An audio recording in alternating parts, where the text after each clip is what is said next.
శ్రీ మహాగణాధిపతయే నమః. ఐం మహాసరస్వత్యే నమః. శ్రీ లలితాంబికాదేవియే నమః.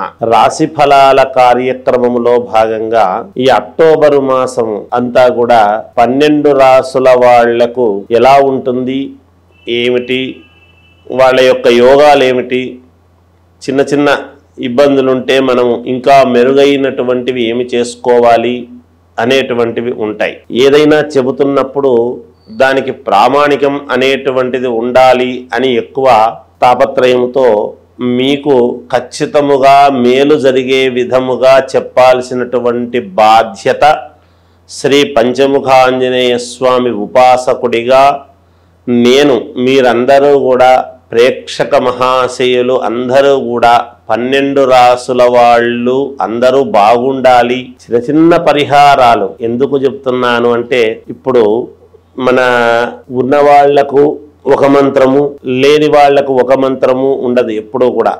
కనుక అందరూ సామాన్యుల దగ్గర నుండి అసామాన్యుల వరకు కూడా అందరూ మేలు చేసుకోగలిగినటువంటివి ఏమిటి అనేటువంటివి చెప్పాలి మీకు. అంతేకాకుండా మీరేం కోరుకుంటారు, ఉద్యోగం కావాలని, లేదా ఎప్పటి నుంచో అమ్మాయికి వివాహం కావాలి అనేటువంటివి కానీ, లేదా అబ్బాయికి వివాహం కావాలి అని కానీ, అబ్బాయికి ఉద్యోగం కావాలని కానీ, లేదా విదేశాలకు వెళ్ళాలి అనేటువంటి కోరికలు కానీ, అది కాకుంటే ఉద్యోగము చేస్తూ ఉన్నాము కాస్త జీతాలు పెరిగితే మంచిది, లేదా ఉన్నతమైనటువంటి స్థితికి ఎదగాలి అనేటువంటి ఆలోచన, ఇల్లు కట్టుకోవాలి, సరే ఒక కారు కొనుక్కోవాలి.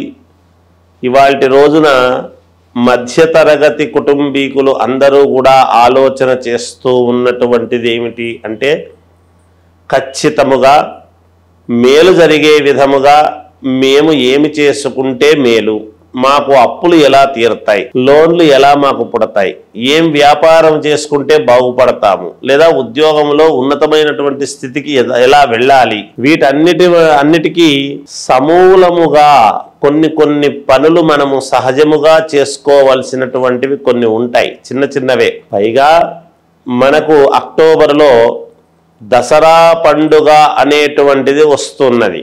కలవు చండీ వినాయకవు అని. అంటే కలియుగములో చండీ అంటే అమ్మవారు పార్వతీదేవియే. పార్వతీ అమ్మవారి యొక్క అమ్మవారి నవరాత్రులు, అలాగే గణపతి నవరాత్రులు, ఈ రెండిటికీ ఉన్నటువంటి ప్రాధాన్యత చాలా అత్యంత అమూల్యమైనటువంటిది అని అందరికీ తెలుసు. కనుకనే ఏ రాశి వాళ్ళు ఏమి చేసుకుంటే పరిహారాలు, మీ పనులు అన్నీ కూడా మీకు మేలు జరుగుతాయి, ఉపయోగపడతాయి అనేటువంటి అంశాన్ని ఇప్పుడు నేను మీకు తెలియజేస్తూ ఉన్నాను. పరిహారము అనేటువంటిది ఏం చేసుకుంటే మేలు అనేటువంటిది చెప్తాను మీకు. ఎందుకంటే ఏ రాశి వాళ్ళకైనా ఆ రాశి విధి విధానాలు ఎలా ఉండబోతుంది ఈ మాసము అని చెప్పిన తర్వాత ఆఖరుకు ఆ రాశి పరిహారాలు తెలియజేస్తాను మీకు, ఏం చేసుకుంటే మంచిది అనేటువంటి విధానము.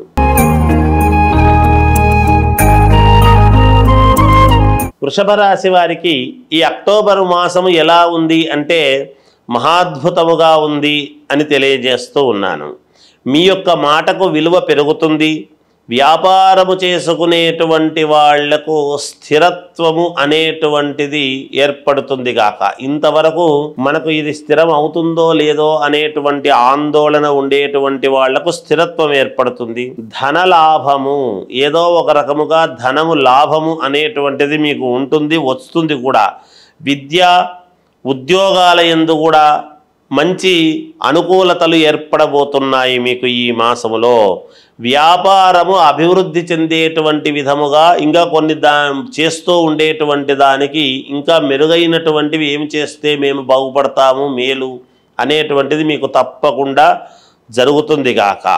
అలాగే ప్రయత్నించినటువంటి ప్రతి కార్యము కూడా మీకు సఫలీకృతమే అవుతుంది. సౌఖ్యము పెరుగుతుంది, అంటే సుఖముగా, అతి సునాయాసముగా మీరు ఆ ప్రయత్నం చేసేటువంటి కార్యక్రమాలలో విజయము సాధించి తీరుతారు అనేటువంటిది ఇక్కడ స్పష్టమవుతుంది. ఆరోగ్యము అనుకూలతలు ఎక్కువగా ఉన్నాయి. ఈ మాసం అంతా కూడా మీరు అంటే ఏదైతే అనుకుంటారో అనుకున్నది అనుకున్నట్టుగా ఎప్పుడైతే మీరు చేసుకుంటారో ప్రతి దాంట్లో కూడా మీకు మానసికమైనటువంటి సంతోషముతో ఉల్లాసముగా ఈ మాసం ఎందుకో చాలా బాగుంది, నాకు ఎక్కడలేని మేలు జరుగుతున్నది, అన్నీ సమకూరుతున్నాయి, ఏది ఎదురు అనేటువంటి మాట లేకుండా మేలు జరుగుతుంది అని చాలా సంతోషకరంగా ఈ మాసమంతా కూడా మీరు ఉండబోతారుగాక. పరిహారము ఏమి చేసుకుంటే మీకు మేలు జరుగుతుంది అంటే ఈ దసరా నవరాత్రులు మొత్తము 9 రోజులు కూడా అంటే పాడ్యమి నుండి నవమి రోజు వరకు, విజయదశమి ఎలాగో పండుగ అందరూ పండుగ చేసుకుంటాం, కానీ ఈ 9 రోజుల పాటు చేయవలసినటువంటిది ఏమిటి అంటే ఒక శ్రీచక్రము పటము చిన్నదో పెద్దదో మీకు అనుకూలమైనటువంటిది తెచ్చుకోండి. తెచ్చుకున్న తర్వాత దాన్ని పసుపు నీళ్లతో శుద్ధిగా తుడుచుకోండి. ఆ పటాన్ని తుడుచుకున్న తర్వాత గోమయం అంటే ఆవు పేడ వస్తుంది. ఆ ఆవు పేడను మనము గంధము ఎలా అయితే పెడతామో అలా శ్రీచక్రము మధ్యలో బిందువు అని ఉంటుంది, అక్కడ గోమయంతో పెట్టండి. ఆవు పేడను కొద్దిగా అలా గంధములాగా పెట్టండి. అలా పెట్టిన తర్వాత దాని మీద కాస్త పసుపు వేయండి కొద్దిగా. అయిన తర్వాత మీరు చేయవలసినటువంటిది ఏమిటి అంటే కుంకుమార్చన.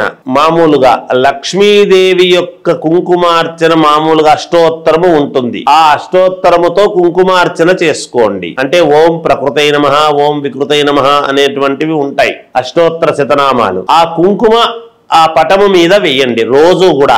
ఏ సమయంలో వేస్తే మీకు అనుకూలము అంటే సాయంకాలము 6 నుండి 7 గంటల మధ్యలో చేయాలి. ఇది ఆడవాళ్ళైనా చేయవచ్చును, మగవాళ్ళైనా చేయవచ్చును. ఇక్కడ భక్తి ప్రధానము. శ్రీచక్రమే మూలదేవత, ఆవు పేడ గోమయము లక్ష్మీదేవి, కుంకుమ లక్ష్మీకృతమైనటువంటివి. ఇక్కడ త్రిలక్ష్ములు అని ఏమిటి మహాకాళి, మహాలక్ష్మి, మహాసరస్వతి స్వరూపముతో మనము అక్కడ హరిద్రమును మొదట పసుపు పెట్టమన్నాను కదా, హరిద్రము కూడా ఏమిటి అంటే గణపతి సమానము, అమ్మవారి యొక్క స్వరూపము రెండూ కూడా. అందువలన వాటితో ఎప్పుడైతే మనము కుంకుమార్చన చేస్తామో రోజు ఖచ్చితముగా మీకు అనుకున్నటువంటి పనులు నెరవేరి తీరుతాయిగాక. అలా కుంకుమార్చన చేసినటువంటిది మరుసటి రోజు మళ్ళీ మీరు ఆ కుంకుమ ధరిస్తూ ఉండండి. అది అలాగే 9 రోజుల పాటు చెయ్యండి. 9 రోజులు అయిన తర్వాత ఆ కుంకుమను ఒక చోట అని పెట్టుకొని నిత్యము మీరు పెట్టుకునేటువంటి విధానముగా చూసుకోండి. ఆ పటానికి రోజు కూడా అగరబత్తీలతో తిప్పండి, ధూపం వేయండి, పచ్చకర్పూరముతో హారతి ఇవ్వండి ఆ పటానికి ప్రతిరోజు కూడా కుంకుమార్చన అయిన తర్వాత. ఇది బాగా జాగ్రత్తగా గమనించి చేసుకోండి. తప్పకుండా మీ కోరికలు నెరవేరి తీరుతాయిగాక. అతి సూక్ష్మమైనటువంటివే. ఏది చెయ్యాలో అది చెయ్యాలి, ఏది చెయ్యకూడదో దాన్ని అవసరం లేదు. ఇది పాటించండి, మీకు తప్పకుండా మేలు జరుగుతుంది గాక. జయోస్తు.